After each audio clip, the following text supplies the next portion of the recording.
우리 서로 축복하며 인사합시다. 행복하고 따뜻한 교회와 가정이 되십시다. 꼭 그렇게 복 있는 가정, 복 있는 우리 교회 되기를 축복합니다. 미국 보스턴 해안에서 날마다 일정한 시간만 되면 머리가 하얀하신 백발의 노인 한 분이 싱싱한 새우를 가지고 와서 갈매기들에게 나눠주니 갈매기들이 그 할아버지만 나타나면 아주 많이 몰려오는 그런 진풍경이 매일 이루어지고 있었다고 합니다. 이것을 보고 있는 꼬마 하나가 백발이 허연한 할아버지에게 물었어요. 할아버지, 왜 이 싱싱한 새우를 사람들을 먹게 해주지? 그것도 하루 이틀도 아니고 매일 갖고 와서 저 갈매기들한테만 주세요? 하고 물었습니다. 그때 백발이 성성한 할아버지가 대답을 이렇게 했다 그래요. 내가 2차 세계대전 때 미군 함정의 함장이었는데 일본군이 쏜 어뢰에 맞아서 내가 함장으로 끌고 가는 그 배가 침몰하게 되었단다. 몇몇 군인들과 함께 겨우 구명보트를 타고 살아났는데 한 바닷 가운데서 살기 위해서 몸부림을 치는데 갈매기 한 마리가 구명보트에 날라오곤 했었지. 우리는 그 갈매기를 바라보면서 힘을 내고 갈매기는 무슨 연유인지 가라고도 안 가고 그 구명보트에 앉아있다가 먹을 걸 먹으러 한번 갔다가 또 오고 서로 깊은 관계가 형성됐었는데 먹을 것이 구명보트에 다 떨어져서 우리는 굶주리기 시작했다. 너무 배가 고프고 몸에 힘이 빠지고 그때 누가 먼저라고 할 것도 없이 군인들이 눈빛이 반짝거리면서 조금 전까지 그렇게 서로 의지하던 갈매기를 손으로 낚아채서 잡아서 그걸 뜯어먹었지. 겨우 배고픔을 허기를 채운 우리들은 힘을 내서 다시 구명보트를 노를 져서 살아났었어. 살고 나서 보니까 그때 그 갈매기가 매일 머리에 떠오르면서 나는 인간도 아니다. 그 날라와서 앉아있을 때 좋아하고 귀여워하고 갈매기는 우리를 쳐다보고 그랬던 인연을 어떻게 내가 배고프다고 그걸 잡아서 뜯어먹었는지 너무 양심의 가책이 느껴지고 해서 내가 그 갈매기를 생각하며 저 갈매기들에게 새우를 잡아와 주는 거야 하고 이야기를 했대요. 여러분, 인간미가 있지요. 서양 속담에 보면 행복은 언제나 감사의 문으로 들어와서 불평의 문으로 나간다라는 속담이 있어요. 사람이 고마워할 줄 알고 감사할 줄 알면 행복해지는 거예요. 그런데 모든 걸 불만스럽게 여기고 불평을 하고 원망을 하면 나도 내 속이 불행해지고 내가 함께하는 분들이 불행해집니다. 이제 이번 주는 명절이 가까웠습니다. 이번 명절을 우리는 그리스도인으로 어떻게 보내면 좋을까요? 여러분 가족들과 함께 하나님 앞에 고마워하고 감사하고 서로를 칭찬하며 웃으며 그런 행복한 명절이 되기를 축복합니다. 그래서 오늘 제목이 감사하는 명절입니다. 그러면 여러분, 우리 감사는 어느 범위까지 감사해야 될까요? 기도도 감사로 해야 돼요. 오늘 빌립보서 4장 6절로 7절 다 같이 한번 읽겠습니다. 시작. 아무것도 염려하지 말고 다만 모든 일에 기도와 간구로 너희 구할 것을 감사함으로 하나님께 아뢰라. 그리하면 모든 지각에 뛰어난 하나님의 평강이 그리스도 예수 안에서 너희 마음과 생각을 지키시리라. 하나님께서 우리들에게 기대하는 기도는 쉬지 않고 늘 기도하는 기도를 하나님 우리에게 기대하세요.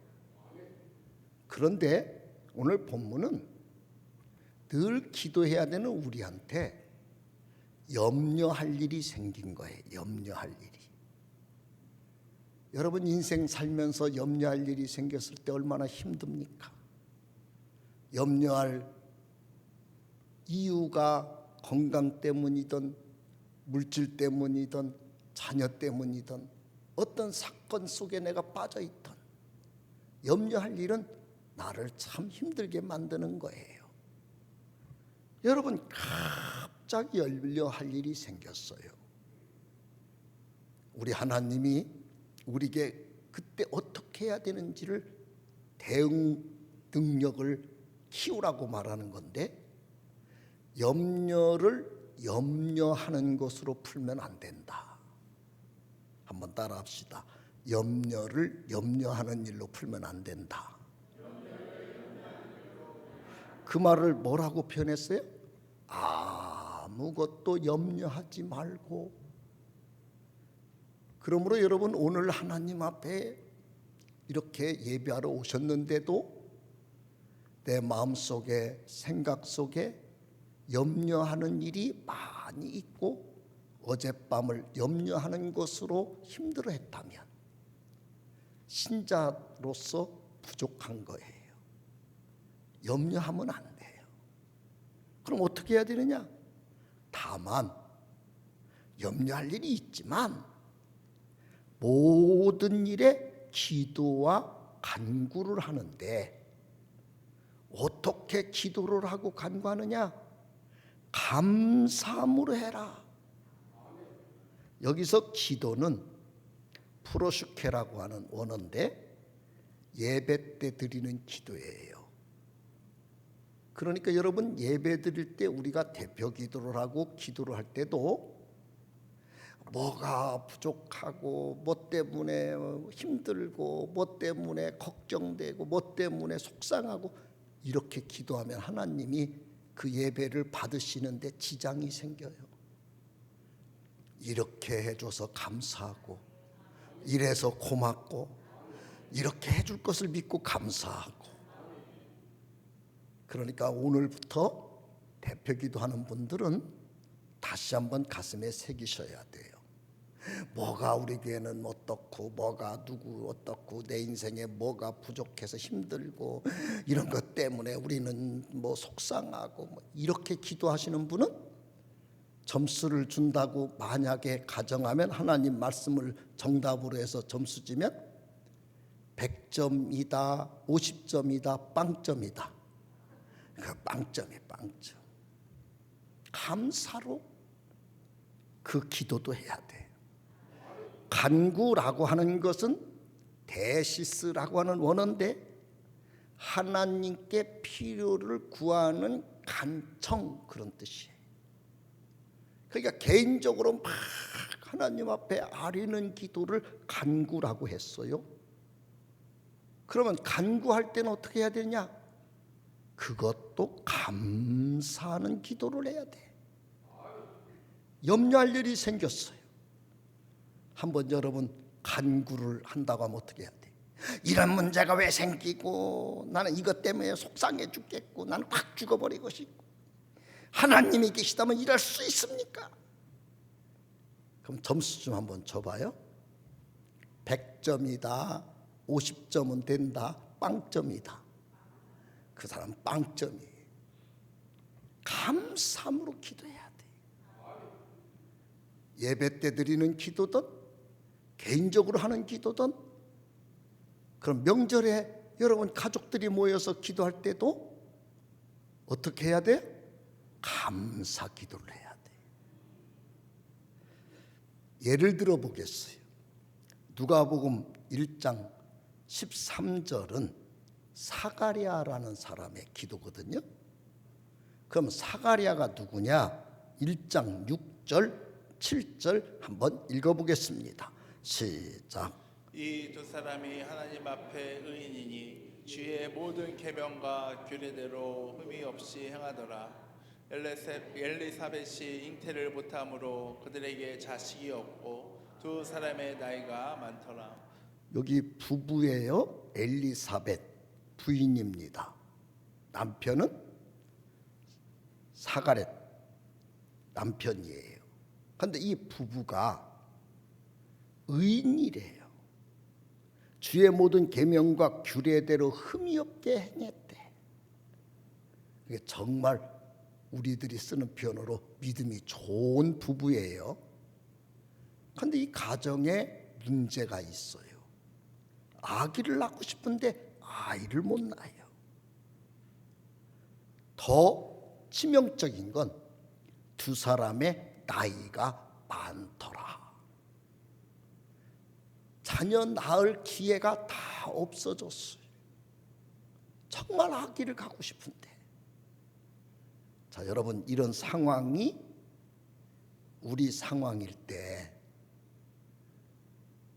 어떻게 기도할까요? 아니, 다른 사람들은 애도 순둥순둥 잘나게 하시더는데 왜 우리 부부는 그렇게 하나님 뜻대로 살았는데 애도 하나 안 주시고, 하나님이 살아계시다면 이럴 수 있습니까? 너무 속이 상합니다. 하나님, 우리 부부의 눈물을 하나님은 쳐다도 안 봅니까? 여러분, 우리가 평가해 볼 때 그 정도 기도하시면 정말 애절하고 간절하게 하는 거다, 엉터리로 하는 거다. 애절하고 간절하잖아요. 그런데 이 부부는 그렇게 우리가 생각하는 식의 기도를 안 하셨다는 거예요. 13절 한번 읽어보겠어요. 시작. 그에게 이르되 사가랴여 무서워하지 말라. 너의 간구함이 들린지라. 내 아내 엘리사벳이 내게 아들을 낳아 주리니 그 이름을 요한이라 하더라. 여기 보면 굉장히 현실이 무서웠었대요. 이러다 정말 아기도 하나 없는 우리 부부의 인생으로 끝나는 거 아닌가. 그럼에도 불구하고 너의 간구함이 들린지라. 여기 말한 간구는 감사 기도를 말해요.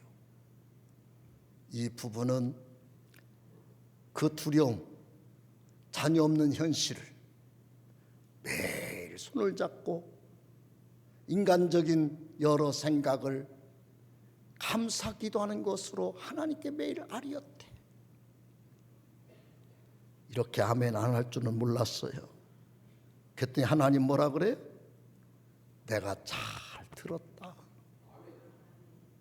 사가랴야, 네 아내 엘리사벳한테 아들 줄 건데 세례 요한 줄 거야. 여러분, 세례 요한은 예수님의 길을 예비하러 오신 분이에요. 그러면 하나님 입장에서는 태어나도록 계획을 해놓은 자녀예요? 계획이 없던 자녀예요? 오래전부터, 구약에서부터 하나님은 세례 요한을 보내기로 결정을 하고 세례 요한이 이 땅에 나타날 것을 구약에 예언도 하셨고, 그러니까 세례 요한은 이 부부 사이에 당연히 태어날 자녀로 하나님은 계획을 하고 있어요. 그런데 예수님 이 땅에 올 때까지 6개월을 시간을 맞추냐고 하나님이 기다리고 계시는 거예요. 그 사이에 이 부부는 자녀 못 낳는다, 우리는 늙었다, 하나님 왜 안 주지 하는 현실적 염려, 걱정, 무서움이 찾아온 거지요. 그때 막 염려하고 무서워하고 걱정하고 원망했으면 하나님은 어떻게 했을까요? 기다려. 내가 그 아이 보내려고 다 준비해 놨는데 왜 그렇게 호들갑을 떨어? 왜 그렇게 유별난 일을 당한 것처럼 그래 나를 믿고 기다려야지. 그런데 이 부부는 그렇게 호들갑 떨지 않았대요. 하나님이 뜻이 있어서 우리는 무섭고 걱정되고 우리는 많이 절망한 마음이 있지만 하나님은 다 계획을 갖고 계신 줄로 믿습니다. 우리 부부를 통해서 하나님이 이를 감당하게 하실 줄로 믿습니다. 하나님을 믿고 기다립니다. 도와주시옵소서. 하나님이 지금 사가랴에게 사는 말이에요. 걱정 안 해도 돼.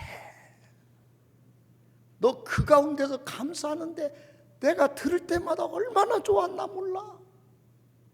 이제 때가 됐어. 내가 준비한 요한 보낼게.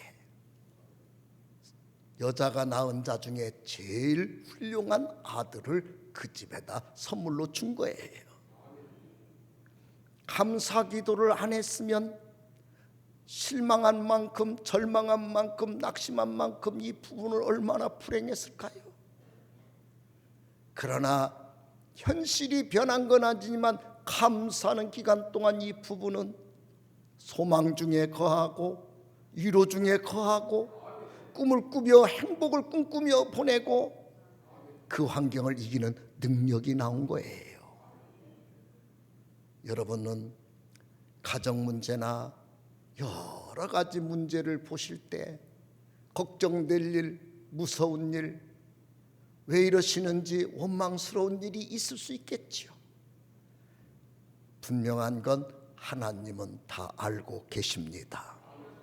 하나님은 우리 가정을 향한 축복을 준비하고 계십니다. 하나님 우리 자녀들을 향한 미래를 하나님이 좋은 길로 인도하려고 지금도 졸지도 아니하시고 주무시도 아니하시고 일하시고 계심을 믿으시기를 바랍니다.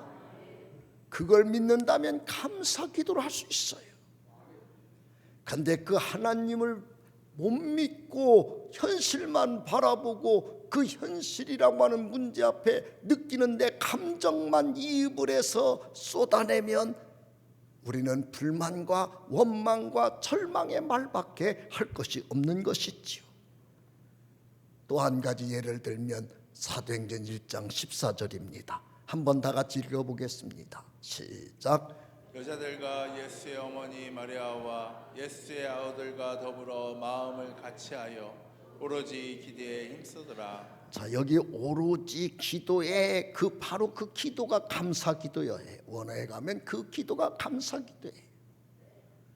그러면 상황이 어떤 상황입니까? 부활한 예수님이 참 좋았어요. 십자가 메고 죽으실 때까지의 제자들이 겪었던 고통도 피눈물 나는 고통이에요. 그런데 쫙 부활하고 나타나셨잖아요. 얼마나 스릴 있고 얼마나 감격스럽습니까? 40일 동안 같이 있었어요. 그런데 이번에는 또 호련히 하늘로 홀딱 올라가 버리시네. 그러니까 또 얼마나 인간적으로 당혹스럽습니까? 아니 도대체 죽을 때는 또 죽는다고 치고 살아나더니 왜 또 올라가 버리고 우리는 어쩌란 말이야. 로마에서는 세계를 지배하고 있는 로마 대제국은 예수 믿는 사람들을 지금 다 박해하고 죽이려고 하고 있는 때인데 그 예수님도 없어져 버렸으니 이 군중은 어떻게 해야 될까요? 여러분 인생을 살다 보면 어떤 조직들이 그 조직에 움직이는 파워 있는 어떤 분이 없어지면 뭉쳐요, 흩어져요. 그 파워 있는 분을 계속 추모해요, 원수덩어리 만들어 놔요. 우리는 현실 속에서 늘 보잖아요. 그게 인간이거든요. 그런데 예수님이 돌아가시고 나니까 마가다락방에 120명이 모였어요. 그러면 절망스럽고 원망스러운 기도를 많이 할 수 있는 환경일까요? 감사할 수 있는 기도할 여건일까요? 그럼에도 불구하고 이들은 예수님이 올라가시면서 내가 너희들에게 몇 날이 못 되어 성령을 보낸다는 말씀 하나를 붙잡고 그 성령이 오시면 땅끝까지, 온 유대와 사마리아와 땅끝까지 우리는 하나님의 증인이 되어 복음을 전하는 위대한 새 역사가 열린다는 그 말씀을 믿고 하나님 앞에 그날을 바라보며 감사하고 감사하고 감사했다는 거예요. 그랬더니 하나님께서 정말 그들에게 강하고 급한 불의어처럼 막 진동의 역사가 나타나더니 그 성령의 충만함을 부어주심으로 이들은 쓸모없는 분들이 아니었던 것이지요. 이들이 말만 하면 귀신이 떠나가고, 이들이 손을 얹으면 병든 자가 나아지고, 이들의 말을 듣고 3,000명 5,000명씩 사람들이 돌아오고, 여러분 그때 그 제자들이 각 세계로 흩어져서 선교를 하고 그 능력이 대한민국까지 와서 여러분과 제가 오늘 예수 믿고 예배하며 경배하는 자가 되도록 하나님은 역사해 주셨습니다. 감사할 줄 아는 곳에 기적이 일어나는 것입니다. 여러분 모든 걸 감사로, 이번 명절은 모든 가족들에게 감사하시고 여러분 환경을 감사하시고 감사로 기도하셔서 우리 하나님이 도와주시고 함께하는 응답의 역사가 열리기를 축원합니다. 두 번째 생각할 것은 다른 사람한테 감사하라는 말을 하기 전에 내가 먼저 감사해야 돼요. 한번 다짐하면서 말해봅시다. 내가 먼저 감사만 해야지. 아멘. 빌립보서 4장 4절로 5절 읽어보겠어요. 시작. 주 안에서 항상 기뻐하라. 내가 다시 말하노니 기뻐하라. 너희 간용을 모든 사람에게 알게 하라. 주께서 가까우시니라. 여기 보면 주 안에서 항상 기뻐하라. 우리가 어떻게 감사 기도를 하는지 사가랴과 엘리사벳에게서 오순절 마가다락방에서 감사 기도하게 되는 원동력이 무엇인지를 우리는 이미 살펴봤어요. 하나님이 역사하시는 것을 믿으면 감사로 기도할 수 있는 거예요. 그러니까 여러분과 제가 먼저 정말 전능하신 하나님이 나와 함께한다, 우리 가정에 함께한다, 우리 교회에 함께한다 믿으면 여러분은 환난도 문제도 사건도 기뻐하며 받아들일 수가 있어요.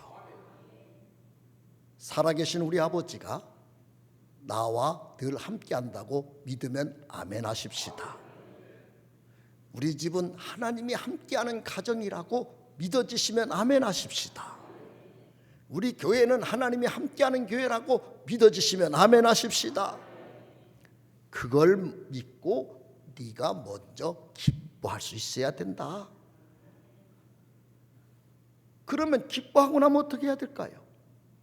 그 관용, 그 넉넉한 기뻐하는 마음을 모든 사람에게 보여줘라. 네가 관용을 주변 사람에게 알게 해줘라.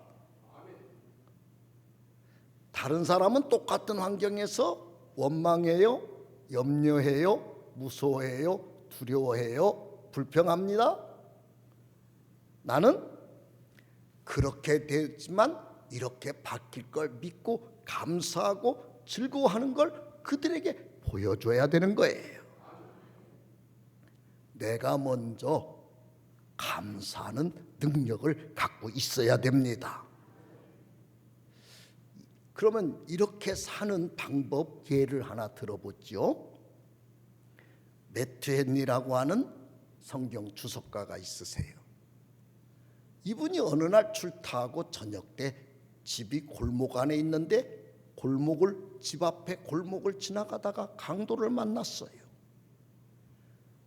지갑을 뺏기고 이분이 그 강도에게 좀 봉변을 당하고 집으로 돌아왔습니다. 여러분이 그렇다고 또 한번 감정이입을 해봅시다. 집 앞에 골목 오다가 집에 들어가야 되는데 강도가 나타나서 나를 좀 해하고 지갑을 뺏어갔어요. 집에 들어왔어요. 기분이 좋으세요? 엉망이세요? 감사하겠어요? 막 화풀이 하겠어요?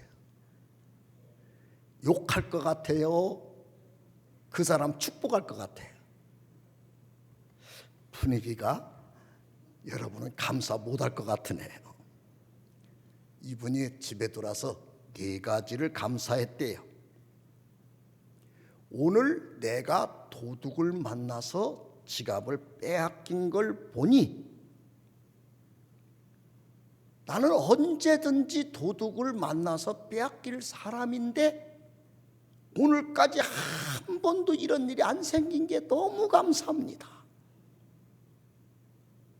여러분, 이렇게 해보니까 감사 조건이 됩니까? 안 됩니까?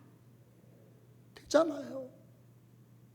두 번째, 그 사람이 내가 깊숙이 갖고 있고 소중하게 여기는 그 지갑을 뺏어간 거 보니까 맘먹으면 내 목숨도 오늘 뺏어갈 수도 있는데 나를 안 죽이고 지갑만 가지고 가게 해서 감사합니다.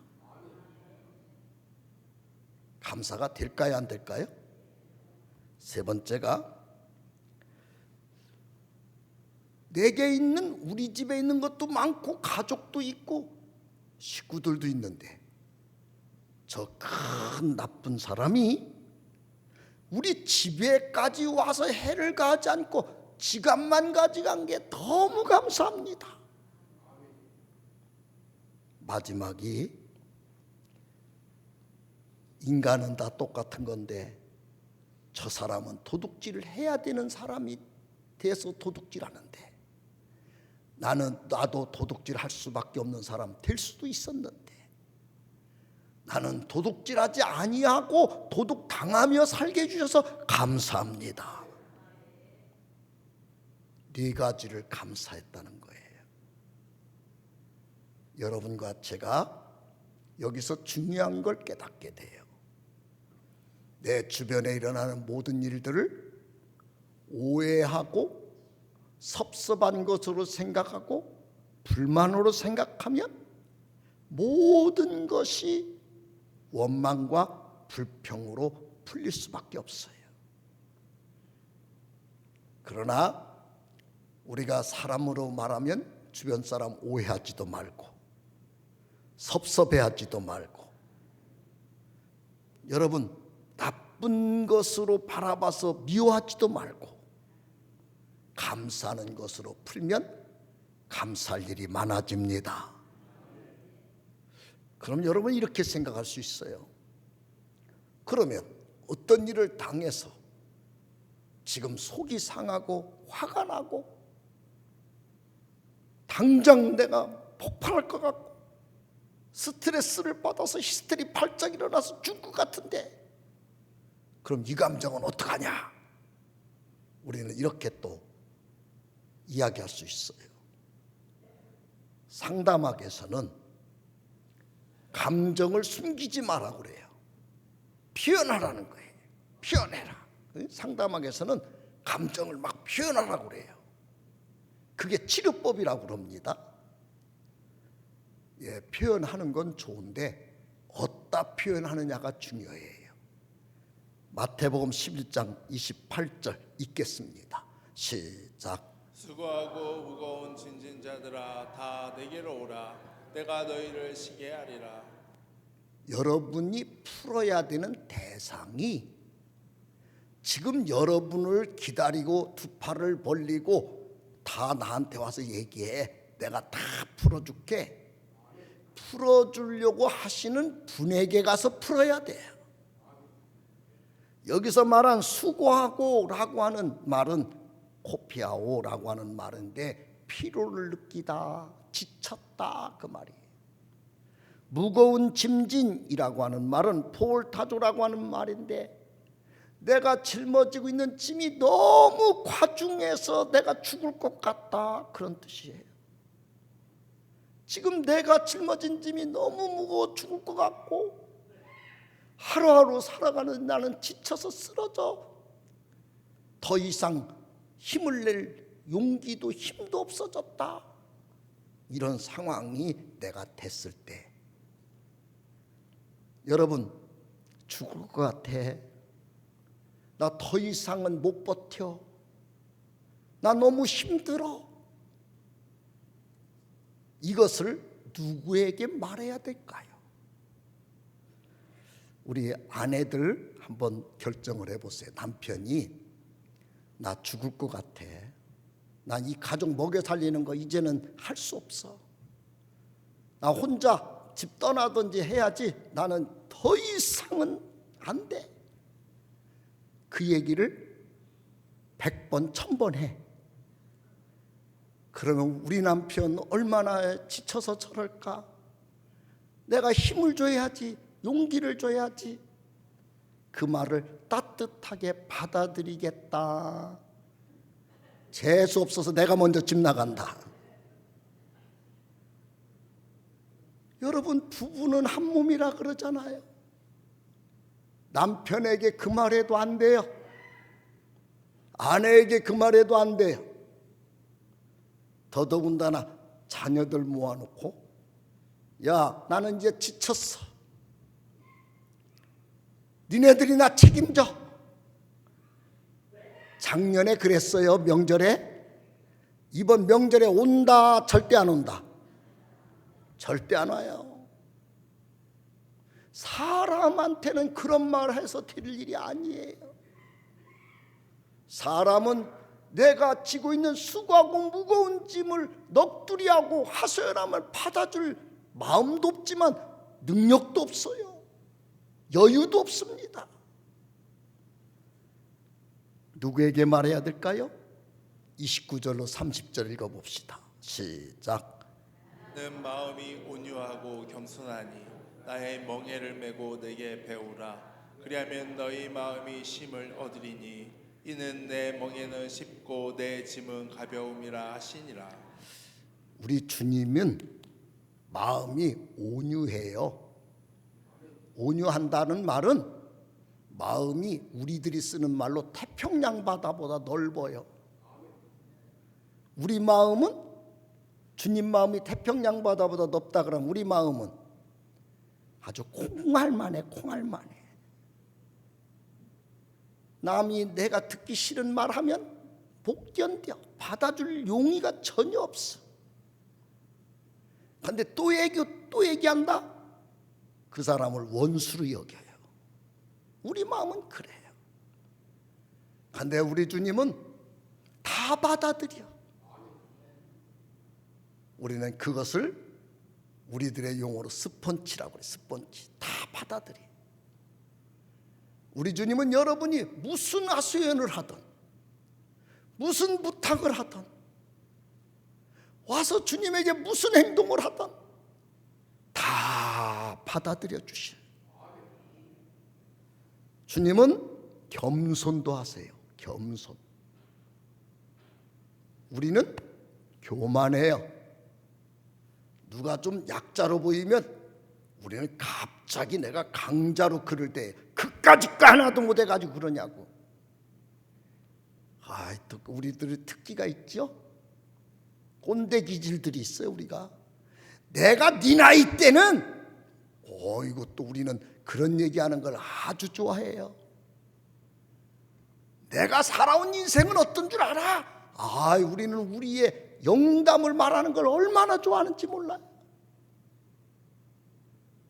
옆 사람한테 알려주세요. 명절에 절대 그런 말은 하지도 마세요. 아멘. 특히 아버지들 조심해야 돼.